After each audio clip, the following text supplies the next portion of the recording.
अस्सलाम वालेकुम, my name is doctor Ambar Tariq and I am lecturer of DPT at Times Institute Multan.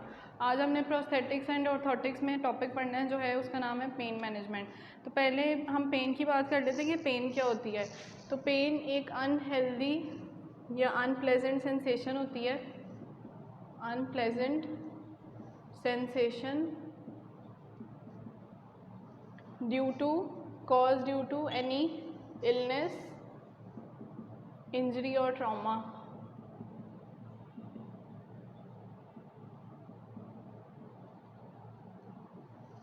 तो management का मतलब कि उसको आपने ट्रीट किस तरह से करना है। तो अब सबसे पहले हम बात करेंगे कि क्रॉनिक और एक्यूट पेन, इसकी पेन की दो टाइप्स होती हैं, जिसमें आपके पास आ जाती है acute pain and chronic pain. Acute pain क्या होती है? एक्यूट पेन जो है आपके पास आ जाती है कि ये एक्टिवेशन ऑफ नोसिसेप्टिव ट्रांसड्यूसर से होती है। लोकल टिश्यू, कोई टिश्यू डैमेज होता है या जहाँ पे इंजरी होगी, टिश्यू डैमेज होगा, वहाँ पे क्या है, नोसिसेप्टर्स जो हैं वो सिग्नल्स ट्रांसमिट करेंगे और पेन जो है प्रोड्यूस होगी। इस टाइप की पेन को आप कहते हैं acute pain.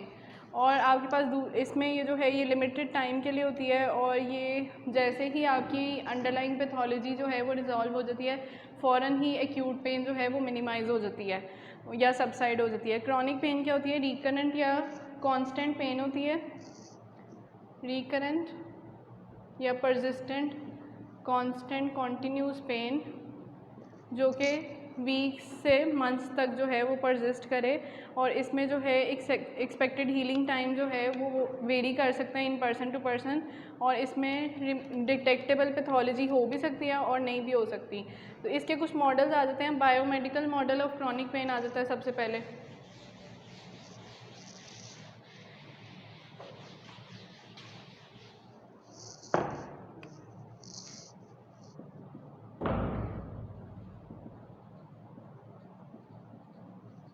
Biomedical model of chronic pen.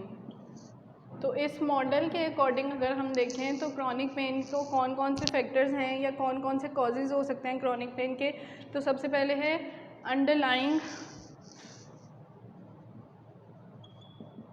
Pathology या डिजीज़। सेकंड आ जाता है इंजरी, और थर्ड आ जाता है जिसमें कोई डिटेक्टेबल आपको कॉज या पैथोफिजियो नहीं मिलती।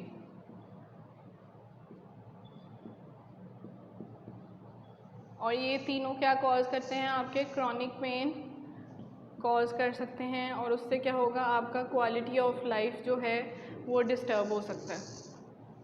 उसके बाद आपके पास आ जाता है, ये है आपका biomedical model of chronic pain. Then इसके पास इस थ्योरी के जो क्रिटिसिज्म था, इस थ्योरी का क्रिटिसिज्म ये था कि इसमें साइको सोशल वेरिएशंस और इंटरेक्शंस इन पैथोफिजियोलॉजी, मतलब जो आपकी पैथोफिजियोलॉजी चल रही होगी या जो नहीं डिटेक्ट हो रही, उसके साथ कौन कौन से साइकोलॉजिकल वेरिएशंस चल रही हैं या एनवायरनमेंट से उसको कौन कौन से फैक्टर्स जो हैं उसकी पेन को इम्पैक्ट कर रहे हैं, या कौन कौन से फैक्टर्स उसकी पेन को इंक्रीज़ करने में वो कर रहे हैं या स्टिमुलेट कर रहे हैं। तो उन फैक्टर्स की वजह से, साइको सोशल वेरिएशंस की वजह से इसको क्रिटिसाइज़ किया गया था थ्योरी को, कि अलोन जो है ये तीनों कंपोनेंट जो हैं वो क्रॉनिक पेन को लीड नहीं करते। सेकंड आपके पास आ जाती है biopsychosocial model of chronic pen.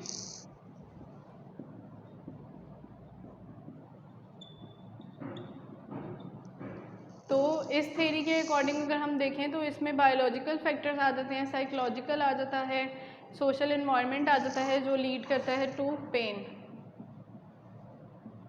Biological factors में आपके पास आ जाएंगी कोई भी अंडरलाइंग पैथोलॉजी। सेकंड में आपके पास साइकोलॉजिकल या साइकोसोशल वेरिएशंस में आपके पास आ जाते हैं कॉग्निशन, इमोशन, बिहेवियर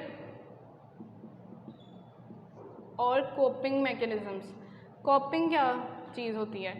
कॉपिंग मैकेनिज़्म आप उसको कहते हैं जिसमें आपके पास कोई एक पर्सन आपके पास आया है तो वो अपनी कॉन्शियस एफर्ट्स को या कॉन्शियस कह लें थॉट्स को यूज़ करते हुए जो है कोई भी प्रॉब्लम, इंटरपर्सनल प्रॉब्लम या पर्सनल प्रॉब्लम को सॉल्व करे, उसको कॉपिंग या कंपेंसेटरी मैकेनिज़्म कहते हैं। थर्ड आपके पास आ जाते हैं सोशल इन्वायरमेंट या social factors.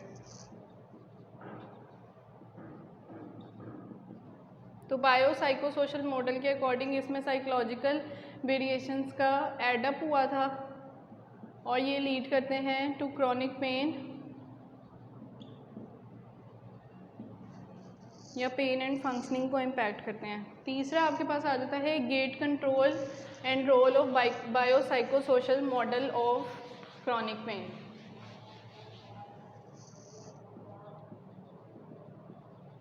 Gate control and biopsychosocial model of chronic pain. इसमें उन्होंने ये कहा था कि कुछ होते हैं सेंसरी आपके पास जो गेटिंग मैकेनिज़म्स होते हैं स्पाइनल कॉर्ड में आपके होते हैं डॉर्सल रूट गैंग्लियन में, तो वो क्या करते हैं आपके मोटिवेशन को अफेक्ट कर रहे होते हैं, कॉग्निशन को अफेक्ट करते हैं और सेंसरी कंपोनेंट्स को अफेक्ट करते हैं। तो जब आपने ये गेट कंट्रोल थ्योरी पढ़ी होगी टेंस में भी पहले कि किस तरह से जो है पेन रिसेप्टर्स जो हैं वो जाते हैं और गेट को क्लोज़ कर देते हैं, फिर उसके बाद कोई भी पेन रिसेप्टर्स जो हैं वो उस रास्ते पाथवे से आगे नहीं आ पाते और पेन जो है वो ब्लॉक हो जाती है। तो इसमें उन्होंने ये कहा था कि ये जो है कॉम्प्लेक्स डायनेमिक इंटरेक्शन होती है among biological, psychological and social variables.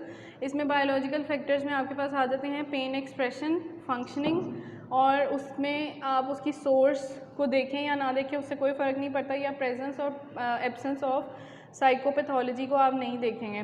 फिर सोशल इन्वायरमेंट में आपके पास कौन कौन से फैक्टर्स आ जाते हैं, आपके पास आ जाते हैं बिहेवियर टू पेन या रिस्पॉन्स टू पेन।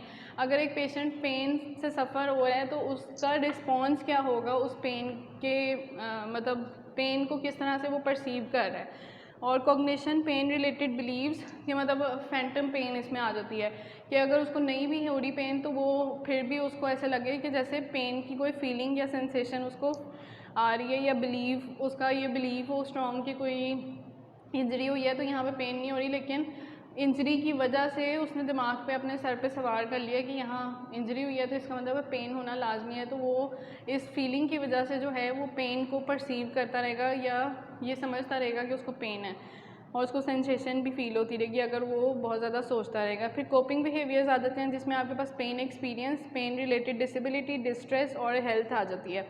फिर आपके पास आते हैं components of pen.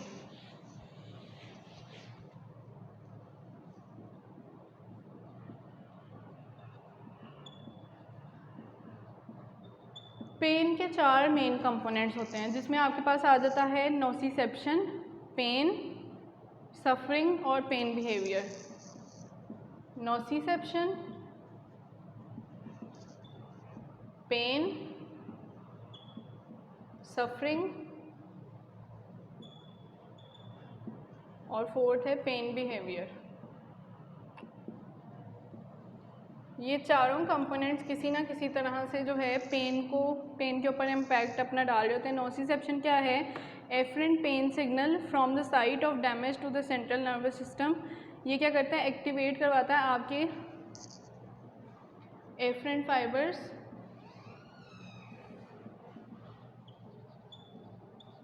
Activate A delta fibres and C fibres. A delta fibres जो होते हैं वो आपके थिन माइलिनेटेड फाइबर्स होते हैं और जो आपके सी फाइबर्स हैं वो स्मॉल अनमाइलिनेटेड फाइबर्स होते हैं। उसके बाद इसमें जो है सी फाइबर्स हैं वो स्मॉल अनमाइलिनेटेड फाइबर्स होते हैं और ये क्या करते हैं कि ये आपके थ्रेशोल्ड स्टिमुलस पे डिपेंड करता है। उसके बाद जो ए डेल्टा फाइबर्स हैं ये क्या करते हैं? एक्यूट पेन के साथ रिलेटेड होते हैं और ये एक्यूट पेन को स्टिमुलेट करके विथड्रॉल रिफ्लेक्स में जो है वो विथड्रॉल रिफ्लेक्स को फैसिलिटेट करते हैं। विथड्रॉल रिफ्लेक्स क्या होता है?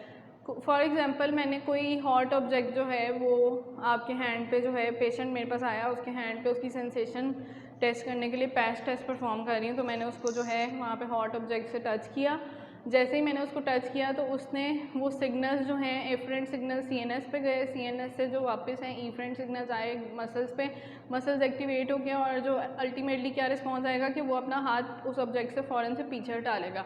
तो ये आपका होता है विथड्रॉल रिफ्लेक्स। उसके बाद आपके पास सेकेंड आ जाता है पेन। पेन क्या होती है? Sensation experience by the individual once the nociceptive signal is processed. और इसमें आपके पास आ जाते हैं पेन बेसिकली होती क्या है? परपेचुअल या never ending combination of never ending combination and modulation of a number of efferent and afferent processes influenced by one's level of conscious awareness and processes of selective abstraction, appraisal,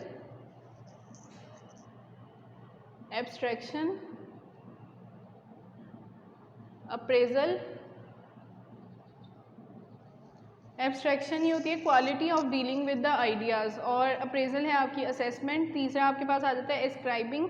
एस्क्राइबिंग का मतलब होता है किसी को कुछ भी assign कर देना, जैसे कोई टास्क आपने या एक्टिविटी किसी को असाइन करनी है।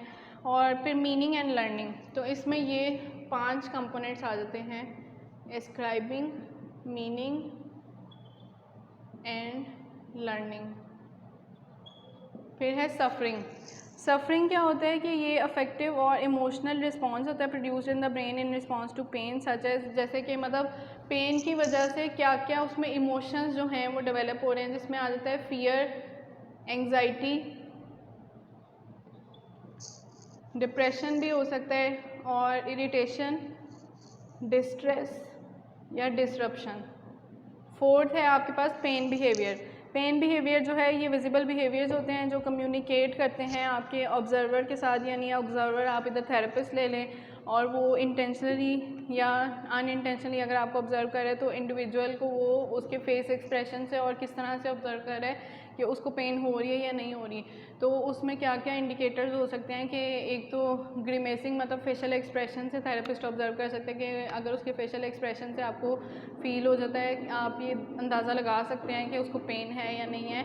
अगर उसको पेन होगी तो वो उसके थोड़े वियर्ड से एक्सप्रेशन आपको मिलेंगे कि या तो वो फ्राउनिंग कर रहा होगा या उसके जो हैं ब्लैंक से वहाँ पर आपको मिलेंगे। होल्डिंग या rubbing the painful body part, मतलब उसमें पेशेंट जो है वो पेनफुल पार्ट को, मतलब अगर मेरे इस बाजू में दर्द है तो मैं उसको सपोर्ट करके रखूँगी या होल्ड करके रखूँगी कि उससे मुझे शायद थोड़ा आराम आ जाए। Guarding the painful part, protecting the painful part, resting, talking about pain and asking for medication. ये चारों इसके कंपोनेंट्स आ जाते हैं। फिर पेन को मैयर करने के लिए जो है आपके पास कोई एज सच इतना जो है वेरिएबल या रिलायबल स्केल नहीं होता। हम सिंपल 0 to 10 या 0 to 100 में पेशेंट से रेटिंग करवा लेते हैं कि आपको कितनी इंटेंसिटी लग रही है अपनी पेन की, तो आप उसको के अकॉर्डिंग उसको रेट कर दें। इसके अलावा हम पेन किस तरह से पूछ सकते हैं, इसमें हिस्ट्री में पेन ड्यूरेशन, फ्रीक्वेंसी, उसके स्टिमुलेटिंग फैक्टर्स या इंक्रीजिंग फैक्टर्स और रिलीविंग फैक्टर्स, ये सारा कुछ पूछ सकते हैं। फिर आपके पास आ जाती है types and prevalence of pain and sensations.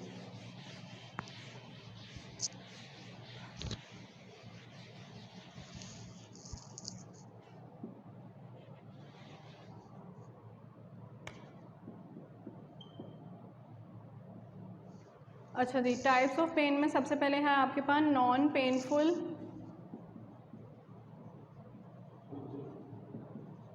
Phantom limb sensation.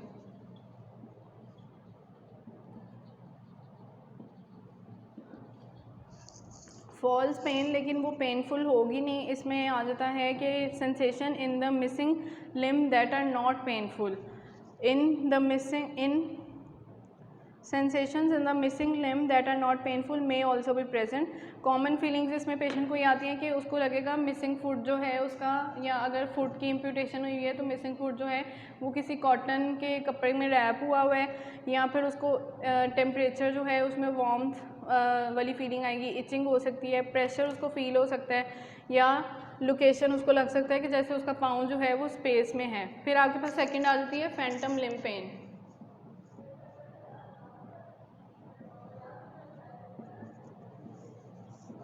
Phantom limb pain क्या होती है? Most frequently discuss consequences of amputation defined as painful sensations perceived in the missing portion. Actually pain present होती है लेकिन part जो है वो वहाँ से मिसिंग होता है, तो उस मिसिंग पार्ट की उसको साइकोलॉजिकल आप कह लें कि उसको ये लगता है कि वहाँ पे मतलब सर्जरी हुई है, वो एम्पूटेशन हो गई है, लेकिन उस पार्ट की पेन उसको फील हो रही होती है, ऐसी सेंसेशन आती है। ये कौन कौन से पेशेंट्स में हो सकता है? ट्रॉमेटिक या वास्कुलर एम्पूटेशंस वाले में हो सकता है। और ये किस तरह की पेन होती है? इंटरमिटेंट होती है और एपिसोडिक होती है नेचर में। कॉन्टीन्यूस पेन होती है, कॉन्स्टेंट पेन होती है। इसके अलावा इसमें जो है आपके पास आ जाता है ये फर्स्ट वीक आफ्टर एम्पूटेशन जो है वो कॉमन होती है, और जिसको फर्स्ट वीक में नहीं होती उसको फ्यूचर में मतलब आफ्टर एम्पूटेशन 2 to 3 वीक्स के बाद ये पेन हो सकती है। उसके बाद आपके पास आ जाता है रेजिडुअल लिम्ब पेन। जो रिमेनिंग आपकी लिम्ब रह चुकी है उसमें पेन की सेंसेशन फील होना, उसको कहते हैं आप रेजिडुअल लिम्ब पेन। ये नेचुरल कॉन्सिक्वेंस होता है एम्पूटेशन का, और ये जो है जैसे जैसे आपका वूंड हील करता है वैसे ही ये पेन जो है वो एलिमिनेट या डिक्रीज़ हो जाती है, ख़त्म हो जाती है आहिस्ता आहिस्ता। ये भी इंटरमिटेंट इन नेचर होती है और कॉन्टीन्यूस होती है। फोर्थ आपके पास आ जाती है बैक पेन। बैक पेन उन पेशेंट्स में कॉमन है जिसमें ट्रांसफेमरल या ट्रांसटिबियल एम्पूटेशन परफॉर्म की गई हो। उसके अलावा इसमें बैक पेन में बताया हुआ है कि ये पेन रिलेटेड इम्पेयरमेंट और इम्पेयरमेंट की वजह से फंक्शन जो है वो लिमिटेड हो जाता है। पर्सनस विद ट्रांसफेमरल एम्पूटेशन जो है वो बैक पेन उनमें ज़्यादा कॉमन होती है और इंटेंस होती है देन ट्रांसटिबियल एम्पूटेशन पर्सनस। और ये जो है ये आप मिनिमाइज़ कैसे कर सकते हैं? इसमें गेट ट्रेनिंग करा सकते हैं, स्ट्रेंथनिंग एक्सरसाइजेस करवा सकते हैं, और इसके अलावा आप इसमें अपर लिम्ब एम्पूटेशंस में आपके पास बैक और नेक पेन दोनों कॉमन हो सकती हैं। वो इस वजह से क्योंकि उसमें बायोमैकेनिकल फैक्टर्स भी आ जाते हैं, जैसे शोल्डर हाइकिंग या पोजिशनल स्कोलियोसिस। शोल्डर हाइकिंग क्या होता है? एबनॉर्मल या early movement of scapula during shoulder movements, तो उसको कहते हैं शोल्डर हाइकिंग। और पोजिशनल स्कोलियोसिस जो है वो पोस्चरल अडेप्टेशन होती है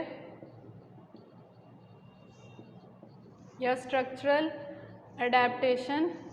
उसमें ये होता है कि इन मतलब इसमें चेंज या मॉडिफिकेशन आ जाती है in the base of support.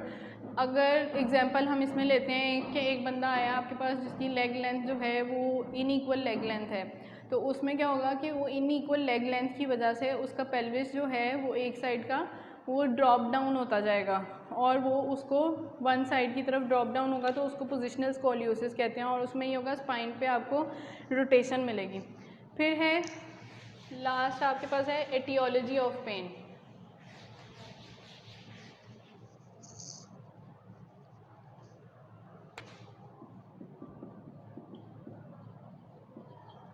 Aetiology of pain में आपके पास क्या क्या कॉजेज़ आ सकते हैं? सबसे पहले तो है कि आपके जो सेंट्रल और पेरिफेरल मैकेनिज़म्स हैं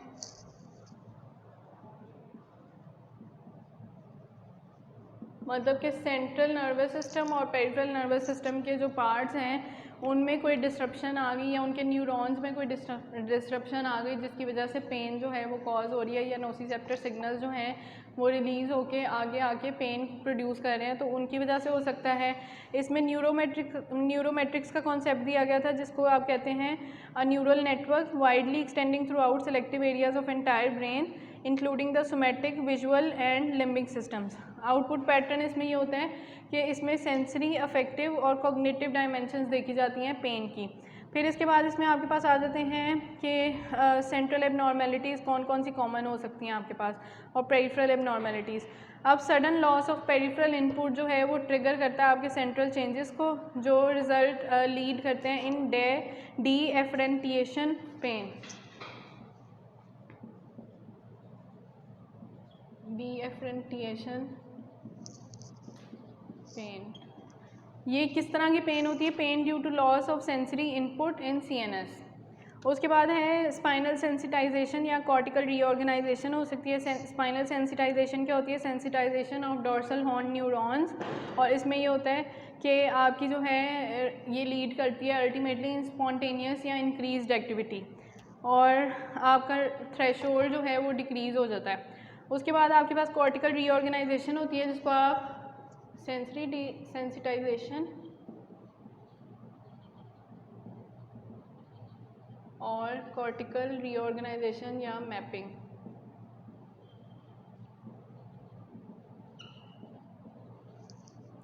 कॉर्टिकल रीऑर्गेनाइजेशन क्या होती है? Process by which an existing map is affected by stimulus resulting in a new cortical map.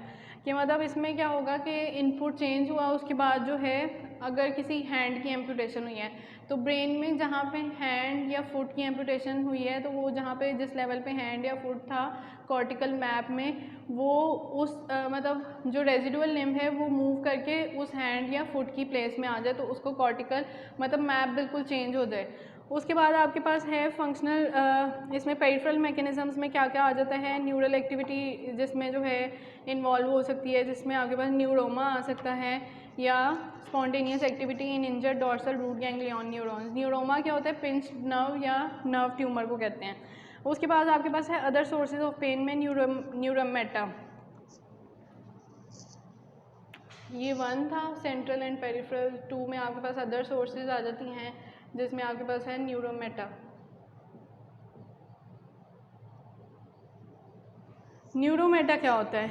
ये बेसिकली ट्रांजैक्शन जब नर्व की जाती है मेजर नर्व्स की ड्यूरिंग एम्पुटेशन, तो उसके बाद उसके कोर्स में कहीं पेन आ जाए या उसकी वजह से जो है वो कोई और वेसल कंप्रेस हो गई है तो उसको कहते हैं न्यूरोमेटा। और ये क्या होता है कि एक्सॉन्स जो हैं वो क्या करते हैं, जब किसी भी नर्व को ट्रांजैक्ट किया जाता है एक्सॉन्स जो हैं उनमें रीजनरेशन कैपेबिलिटी होती है, वो रीजनरेशन उनकी स्टार्ट हो जाती है और वो इक्वली इनर्वेट करते हैं या री इनर्वेट करते हैं बाकी के रेजिडुअल या डिस्टल लिम्ब को।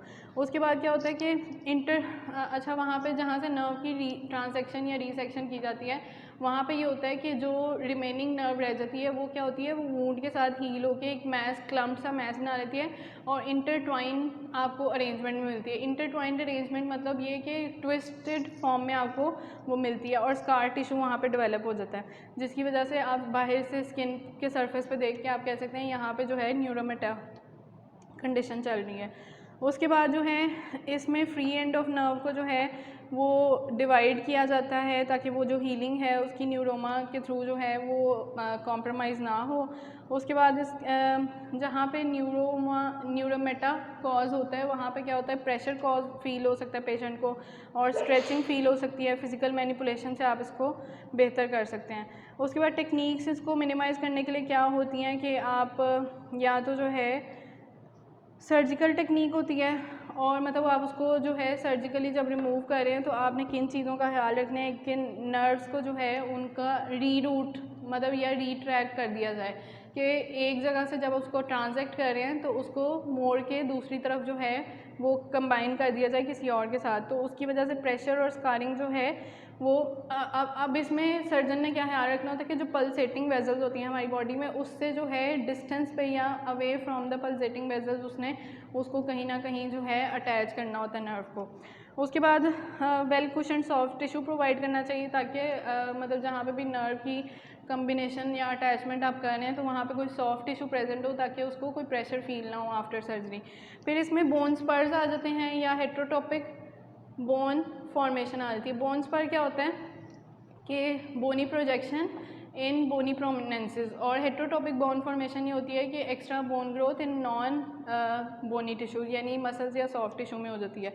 उसके बाद ओवर यूज मस्कुलोस्केलेटल पेन है, ये ओवर यूज़ की वजह से जो है वो हो सकती है। प्रोस्थेटिक रिलेटेड पेन है, प्रोस्थेटिक रिलेटेड पेन को किस तरह से आप मिनिमाइज़ कर सकते हैं उसको protecting by protecting more sensitive areas, और उसकी वो जो है मॉडिफिकेशन या शेप जब आप कंटोरिंग कर रहे होते हैं तो उसका ख्याल रखना है कि वो जो है बिल्कुल स्मूथ हो और प्रेशर वगैरह उसको पेशेंट को फील ना हो। तो ये आज का हमारा टॉपिक यहीं पर ख़त्म होता है। थैंक यू, अल्लाह हाफिज़।